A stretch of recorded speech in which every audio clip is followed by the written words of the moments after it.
Yep. Well, that's the thing with cybersecurity is it's not one metric, right? So like a CIO with the uptime, that's easy, right? You got your 5 nines. That's an easy metric Yeah. to have. But when it comes to the cybersecurity piece, what metric are you going to follow, right? Yeah. And so it's hard to have that type of Well, it's report easy. card, if you will.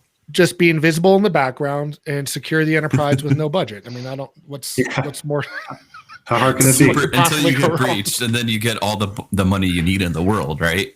Well, yeah, and I'm actually so one of the talk tracks I developed this year is on mental health and cybersecurity because a lot of us have had burnout or there's just been a huge problem with it. And if you look at just CISOs in general, there's a huge burden on their shoulders, or most of them feel that the breaches are inevitable, while their counterparts, their CEOs within the organization, don't. And so they're constantly under this gun.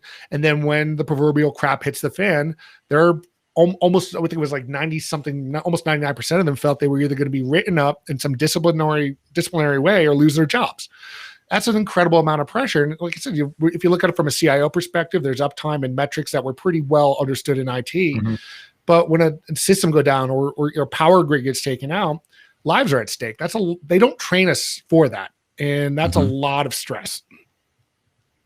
Definitely. That's why I always lead with, it's not if, but it's when you get breached, right? So protect, detect, respond. We really need to focus on the whole detect piece of the pie. So much money is spent on protection that you need to know when you get breached and how to stop it as soon as you can inside that environment, because that's what's going to reduce your risk and not going to have a big tarnishment on your environment or your brand, I should say. Yeah. And an alternative, I mean, it's part of a mature program is, you put on alerting and detection, but how do you reduce that noise? Because throwing more human bodies at it, more human hours is not sustainable. And we've clearly seen it doesn't work. And so it's like, how do you kind of separate the needles from the needles within the needles in the haystack? And that's the hard part.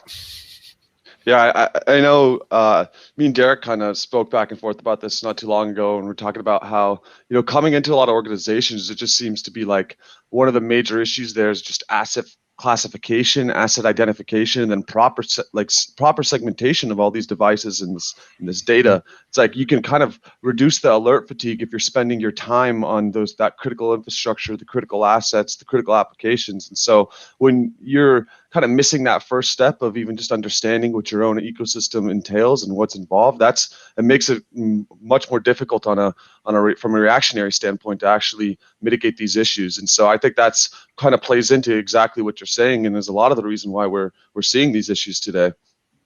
Well, yeah, there's the fundamentals haven't changed. Mm-hmm. Proper network segmentation, knowing what you have, what data is on it with the right classification, who has access to it. There's just no product that could do it. I wish I can say, hey, buy Splunk and it's done. It's not. It's a process. There's no tool that does it.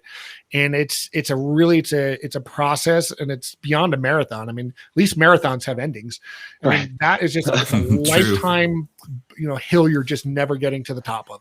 But it's part of what needs to be done is really making sure that you have the proverbial crown jewels segregated in ways that they're protected, because you can't have visibility across everything all this time. And look, I love the idea of the zero trust model, but it also introduces its own set of issues, because a entirely flat universe of devices is not always manageable in alerting and detecting. So you do need to do the good old fashioned of what you have and making sure it's protected and only the right people have access to it.